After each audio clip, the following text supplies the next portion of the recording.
자, 반갑습니다. 우리 유한양행 보유자 여러분들, 시청자 여러분들, 강프로입니다. 자, 이제 내일이면은 시장이 다시 개장을 하게 되고 우리 유한양행에 대한 이제 주가 움직임들을 여러분들이 가장 궁금해하실 텐데, 오늘 이것과 함께 우리가 추가적으로 또 매수를 하면서 수익을 낼 수 있는 요러한 종목들, 시장이 쉬어가는 요러한 타이밍에 좀 같이 공유 좀 해드려 보도록 할 테니까 오늘 영상도 끝까지 시청 부탁드리고, 자, 최근 우리 유한양행 같은 경우도 이제 고점 대비했을 때 이제 다시 한번 더 바닥을 딛고 올라오려고 하는 움직임들이 보여지고 있어요. 특히나 긍정적으로 볼 수 있는 게, 그동안 쌓여있던 이제 악성 매물대를 뚫어주고 단기 이평선들도 강한 돌파를 통해서 이제 이탈을 하면서 매물대 상단에 위치해 있다라는 겁니다. 그리고 지금 렉나자와 얀센의 리브리반트 병용 요법이 미국의 FDA 승인, 그리고 미국 종합암 네트워크 1차 치료 선호 요법 등으로 등재가 완료된 데 이어서 유럽과 글로벌 주요 시장에서 허가 마일스톤 유입으로 판매 로열티가 본격적으로 실적에 반영이 되는 시점이라는 거죠. 특히나 우리 유한양행 같은 경우는 렉나자에 대한 또 단일 품목에 대한 의존도를 좀 낮추기 위해서 임상 이상의 순항 중인 알레르기 치료제 레시게르셉트와 함께 이제 메쉬 치료제인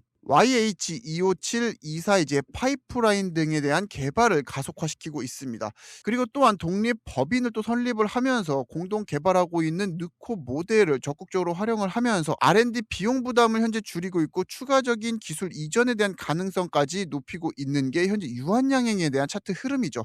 거기다 최근 이제 외국인과 기관 같은 경우 이제 원사이드 매수에 대한 움직임들을 보여주고 있어요. 특히나 이제 연기금과 이제 보험, 금융투자 쪽으로 굉장히 좀 긍정적인 자금들이 들어오고 있는데, 자, 우리가 이런 식으로 좀 바닥을 딛고 이런 식으로 반등을 하는 이러한 국면에서 우리가 스마트머니라고 이야기를 하는 이러한 자금들이 강하게 매수를 한다라는 것은 어떤 의미냐?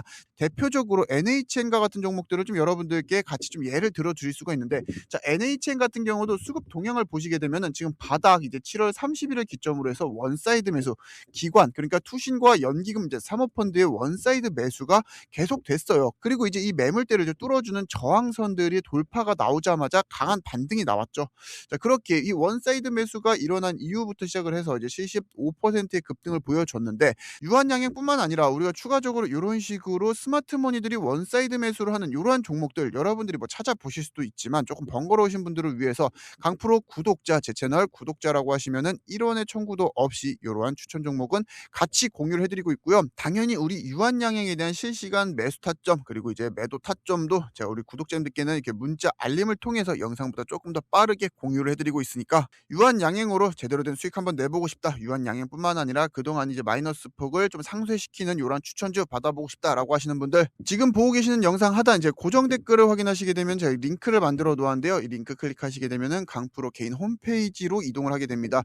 제가 직접 운영을 하고 있는 강프로 구독자를 위한 이제 무료 주식 솔루션 이벤트 참여해보고 싶으신 분들, 문자 받으실 수 있는 연락처와 함께 무료로 신청하기 눌러주시면은 모든 신청 절차가 완료가 되고요. 이번 연휴 월요일 마지막 이제 집계를 통해서 우리가 이제 18일 화요일 정기장 시작 이전에는 제가 체크리스트 다시 한 번 더 이제 발송해 드릴 예정이니까 저희 문자와 함께 8월 세 번째 주차도 잘 한번 대응을 해 보셨으면 좋겠습니다. 현재 유한양행 같은 경우도 시장에 악재가 전혀 없는 이러한 시장임에도 불구하고 최근 3거래일 동안 이제 조정이 좀 나왔었죠. 이제 코스피가 좀 강세를 보이면서 이제 개별 종목으로 좀 밀리는 움직임들이 보여졌는데, 이제는 우리가 바이오 섹터, 특히나 이제 고퍼 섹터라고 부르는 이런 종목들을 좀 집중할 필요가 있다라는 겁니다. 왜냐면 시장의 양상이 이제 바뀌고 있기 때문인데, 자, 우선은 우리가 일단은 시장을 좀 볼 필요가 있는데, 자, 코스피와 코스닥 종합 지수를 제가 같이 갖고 왔어요. 자, 최근 4거래일 동안 이제 코스피가 조금 더 강세를 보였는데, 자, 반대로 코스닥 같은 경우는 소폭 상승을 하거나 그냥 보합으로 마무리가 되었죠.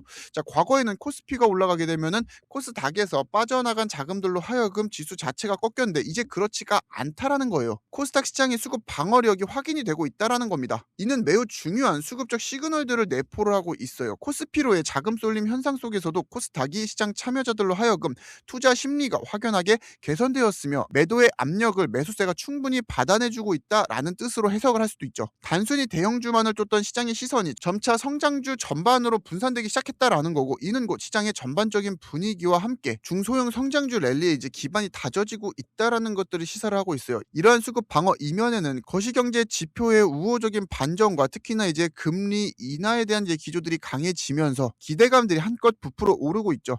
최근 발표된 미국의 소비자 물가 지수 CPI 같은 경우는 시장의 예상치에 부합하는 결과들을 보여주었고, 뒤이어 발표된 생산자 물가 지수 PPI 같은 경우는 시장 예상치를 뚜렷하게 하회를 하면서 인플레이션 압력이 구조적으로 완화되고 있다라는 것들을 확인시켜 주었습니다.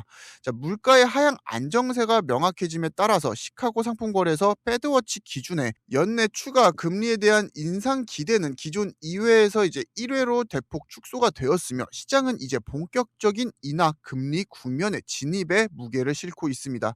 금리 안정과 유동성 완화 기조는 증시 전반적에 걸쳐 차입 비용, 그러니까 이제 이자율 부담을 이제 줄여줌으로써 금융시장 전반에 풍부한 유동성을 공급하는 우호적 환경을 만들어낼 수도 있다라는 거죠. 기업들의 금융 비용이 절감이 되고 위험자산 선호가 살아나게 되면은 결국 이는 주식시장에 신규 자금 유입이 될 수 있는 완벽한 매크로 환경이 형성이 된다라는 거죠. 그렇다면은 이러한 거시적 경제 유동 확장 국면에 가장 강력하게 치고 나갈 섹터는 어디인가 좀 냉정하게 따져볼 필요가 있는데, 그게 바로 제약 바이오 섹터라는 거죠. 반도체나 이제 IT, 자동차, 전통 제조업의 경우 이미 성숙기에 접어들어 자체적인 현금 창출 능력을 통해서 설비 투자를 집행하는 구조를 가지고 있습니다. 자, 반면에 제약 바이오는 어떤가요? 이 산업의 특성상 막대한 R&D 비용과 장기간 글로벌 임상 비용, 대규모 선제 투자가 지속적으로 투입이 돼야 되는 대표적인 고유동성 의존형 산업입니다. 그러니까 미래 가치를 현재 주가에 반영을 하는 고퍼 섹터라고 우리가 표현을 많이 하기도 하죠. 고금리 국면에서 자금 조달 비용이 급증을 함으로 인해서 바이오 기업들의 재무 건정성과 임상 지속 가능성에 대해서 리스크가 부각이 되면서 주가에 강한 압박을 받았습니다. 그러나 현재 저금리와 함께 유동성 완화 국면으로 전환되는 지금 이 순간에 자금 조달 리스크가 단숨에 해소가 되었고, 미래 파이프라인의 가치가 적용이 되는 이제 할인율이 낮아지면서 전 섹터 중에 가장 강하고 탄력적인 반등을 기록하게 될 수밖에 없다라는 거죠. 역사적으로도 금리 인하기에 바이오 섹터가 시장의 주도주로 우뚝 섰던 수많은 사례들이 이를 증명하고 있습니다. 자, 더욱 주목해야 될 점은 현재 글로벌 빅파마 대상으로 이제 기술 이전 규모를 비교를 했을 때 국내 주요 바이오 기업들의 주가는 극단적인 저평가 국면에 머물러 있다는 사실이죠. 당장 가시적인 흑자를 내지 못하는 바이오 기업 특성상 PER이나 PBR과 같은 전통적인 이익 멀티플로 기업의 가치를 온전히 산출하는 데에는 한계가 있습니다. 따라서 바이오 업계에서는 글로벌 빅파마를 상대로 체결한 누적 기술 이전, 즉 라이센스 아웃에 대한 이제 총액을 이제 시가총액과 비교를 하여서 기업의 실질적인 파이프라인 가치와 주가 괴리율을 상정하는 방식을 적용을 합니다.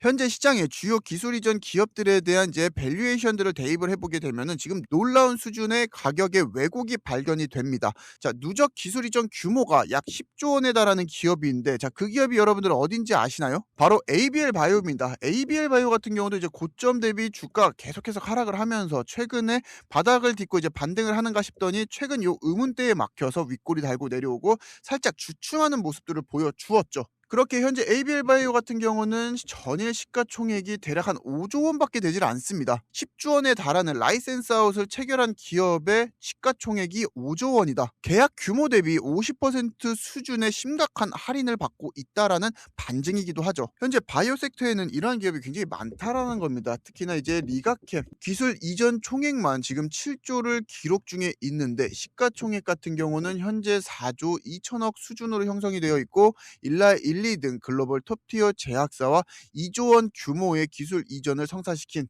알지노믹스 같은 경우도 현재 시가총액이 9,800억 대에 머물러 있습니다. 여기에 더해서 3조 원 규모의 기술 이전 성과를 낸 에임드 바이오 같은 경우는 시가총액이 현재 1조 8천억 수준에 머물러 있습니다. 보이시죠? 1조 7,493억.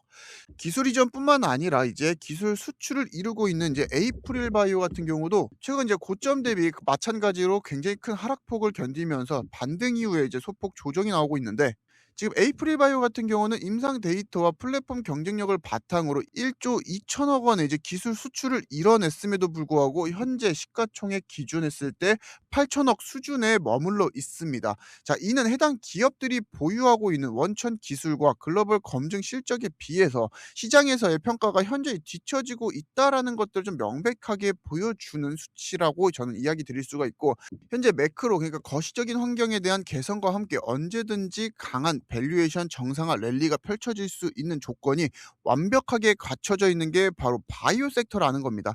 그리고 제가 말씀드린 이러한 종목들은 여러분들이 관심 종목에 추가를 해 놓으시면은 언제든지 이런 반등 때 누구보다 빠르게 여러분들이 올라타실 수 있다라는 거 말씀을 드리고, 이러한 종목들 좀 미리미리 편입을 해 두고 싶다, 제가 드리는 요런 코멘트 같이 받아보고 싶다라고 하시는 분들 같은 경우는 지금 보고 계시는 영상 하단 고정 댓글을 통해서 강프로 구독자 이벤트 신청해 주시면은, 강프로 구독 눌러주신 분들은 전부 다 무료로 1원의 비용 청구도 없이 100% 무료로 제공해 드리고 있으니까 많은 관심 부탁드리면서, 본론으로 다시 돌아오게 되면은 이제 거시 환경이나 밸류에이션이라는 매력이란 이 두 조건이 충족이 되고 있음에도 불구하고 섹터 전반적인 폭발적인 랠리들이 올라가려고 하면은 지연되고 하고 올라가려고 하면은 지연되는 요런 움직임들이 보여지는 데는 결정적인 이유들이 있습니다. 바로 시장의 이목을 단숨에 집중시키고 섹터 전체 밸류에이션을 상단으로 이끌어줄 수 있는 대규모 조단위 플랫폼 기술 이전이라는 마지막 핵심 트리거가 없다라는 겁니다. 자, 과거 사례를 조금 되짚어 볼 필요가 있는데, 작년 연말에 이제 ABL 바이오가 글로벌 빅파마를 상대로 대형 기술 이전을 체결했을 당시를 기억하시는 분들도 있으실 겁니다. 자, 단 하나의 메가딜이 신호탄이 되어서 알테오젠 같은 경우도 이제 바닥에서 강한 반등을 보여주었고, 올릭스 역시 ABL 바이오의 조단위 플랫폼 기술 이전 이후에 또 강한 릴레이팅들이 확인이 되었죠. 뿐만 아니라 오름 테라퓨틱스, 한미약품, D&D 파마텍 등 섹터 내 우량 기업들이 전반적으로 유동성이 폭발적으로 확산이 되면서 동반 급등 랠리가 시연이 되었습니다. 자, 단일 기업의 성과가 섹터 전체의 신뢰성을 격상시키고 투자자들의 매수 심리를 자극했던 전형적인 플랫폼 랠리였죠. 반면 이제 올해 시장의 흐름을 좀 살펴보게 되면은 개별 파이프라인에 대한 소규모 수출이나 이제 알테오젠의 수천억 원대 계약 체결 등, 자, 국지적인 호재에 그치면서 시장의 높아진 눈높이를 완전히 충족시키지는 못한 게 사실입니다. 파급력이 섹터 전체적으로 전이지 못하고 개별 종목의 단기 상승에 그쳤던 배경이 바로 여기에 있습니다. 결국 우리가 지금 내릴 수 있는 최종 결론은 명확할 수밖에 없죠. 거시 경제적 환경인 금리 인하의 기조와 역사적인 저점에 위치한 밸류에이션의 매력은 이미 충분히 확인이 되고 있고, 이제 필요한 거는 섹터 전체의 투자 심리를 폭발시킬 수 있는 글로벌 빅파마야 조단위 플랫폼 기술 이전 재료라는 단 한 건의 내용입니다. 이게 여러분들 두 건, 세 건도 필요 없어요. 단 한 건의 내용만 있으면은 섹터 전반적으로 플랫폼 기업들이 이런 식으로 급등을 보여줄 수 있다라는 겁니다. 그렇게 사실상 이런 급등 랠리가 이제 시작이 되고, 혹은 라이센스 아웃이 체결이 됐다라는 이제 공시가 나오고 나서 여러분들이 그 급등에 올라타기에는 사실상 늦은 감을 굉장히 많이 가져가실 수밖에 없어요. 그렇게 지금 우리가 이제 보유하고 있는 기업에 대한 모멘텀, 앞으로의 가능성이 훼손되지 않았다라고 하면은 우리는 계속해서 좀 들고 갈 필요는 있습니다. 물론 여전히 우리가 보유하고 있는 이 기업 같은 경우도 이 가능성과 모멘텀이 전혀 훼손된 게 없기 때문에 일단은 여러분들이 쭉 들고 가시면서, 추가적으로 평단가를 좀 낮추시려는 분들은 평단가 조절용 이제 물타기 비용 뭐 20%나 30%요 정도 비중을 추가를 하시면서 미리미리 평단가 조절하시고, 나머지 이제 100만 원에 20만 원 우리 메인 종목에 투자 들어갔다라고 하면은 이제 70만 원에서 한 80만 원 정도 같은 경우는 뭐 단기적으로, 혹은 바이오 섹터에 말씀드렸던 이런 플랫폼 기업들 쪽으로 추가적인 매수가 이루어져야 되는데, 저번 주 월요일 날 여러분들께 추천을 드렸던 NHN 차트로 확인을 해보게 되면은 이제 장중 우리가 매수한 이후에 지금까지 대략 한 75% 수익 챙기고 있는데, 이제 화요일 시장이 본격적으로 스타트가 끊겨지게 되면은 이러한 곳에서 급등했던 종목들로 하여금 먼저 차익에 대한 물량들이 나올 수 있어요. 그럼 우리도 이 머리에서 이제 매도는 못했으니까 쭉 내려오는 이러한 곳에서 한 60% 차익 실현 이후에 바이오 섹터 추가적인 기술 이전 가능성 있는 기업들로 다시 한 번 더 스위칭을 할 예정이니까, 강프로의 구독자 이벤트 문자 알림 받아보고 싶으신 분들은 지금 보고 계신 영상 하단 고정 댓글 링크를 통해서 저의 개인 홈페이지에 들어오셔가지고 요 강프로의 구독자 이벤트 직접 참여하시기, 무료로 신청하기 눌러주시면은 모든 신청 절차가 완료가 됩니다. 자, 그렇게 계좌 복구 프로젝트라고 제가 좀 거창하게 말씀을 드려놨는데, 결국 우리가 계좌를 복구하기 위해서는 총 두 가지 선택밖에 없어요. 단일 종목으로 커버를 하느냐, 단일 종목과 함께 우리가 단기 종목들로 같이 이 마이너스를 상쇄시키느냐, 이런 내용들 제 문자 받아보시면서 뭐 무조건적으로 매수하셔라 라는 말씀 드리는 거 아니니까, 그냥 여러분들이 가이드라인 바로미터 정도로 한번 삼아 보셨으면 좋겠다라는 말씀 드리면서 오늘 분들 저는 여기서 한번 인사를 드려보도록 하겠습니다. 자, 사실 우리가 이제 7월 달부터 시작을 해 가지고 또 굉장히 힘든 시장을 겪고 난 이후에 8월 시장에 왔는데 8월 시장도 그렇게 썩 만족스럽지는 못했죠. 자, 그동안 빠졌던 것에서 요만큼 올라온 거라고, 요만큼 올라왔다라고 해서 우리가 회복했다라고 이야기를 할 수는 없습니다. 그렇게 지금 시장 같은 경우는 정상화 국면으로 접어들고 있고, 우리가 요만큼 올라온 이 시점부터는 본격적으로 우리가 양극화라고 하죠. 본인이 갖고 있는 종목이 가파르게 올라오느냐 완만하게 올라오느냐 아예 지수를 따라가지 못하느냐에 따라서 이 양극화는 계속해서 벌어질 거고요. 정상화가 끝난 시점에서는 이걸 따라잡기는 솔직히 힘든 시장이 만들어질 겁니다. 그렇게 아직까지 좀 늦지 않았다라고 말씀을 좀 드리고 싶은데, 그래도 우리가 좀 서두를 필요는 있다라는 말씀을 좀 마지막으로 드리면서, 지금까지 제 영상을 시청하시는 분들이 얼마나 되실지는 솔직히 잘 모르겠어요. 주말이기도 하고 또 내일 시장에 대해서 스트레스가 크신 분들은 그냥 덮어 놓으시는 분들도 굉장히 많을 텐데, 그럼에도 불구하고 제 영상을 통해서 내일 시장에 대한 흐름도 좀 파악을 해 보시려고 하시는 분들 리스펙한다라는 말씀 드리면서 저는 여기서 인사드려보도록 하겠습니다. 지금까지 강프로였고요. 시청해 주셔서 감사하고 저는 내일 더 유익한 내용으로 찾아뵙도록 하겠습니다. 감사합니다.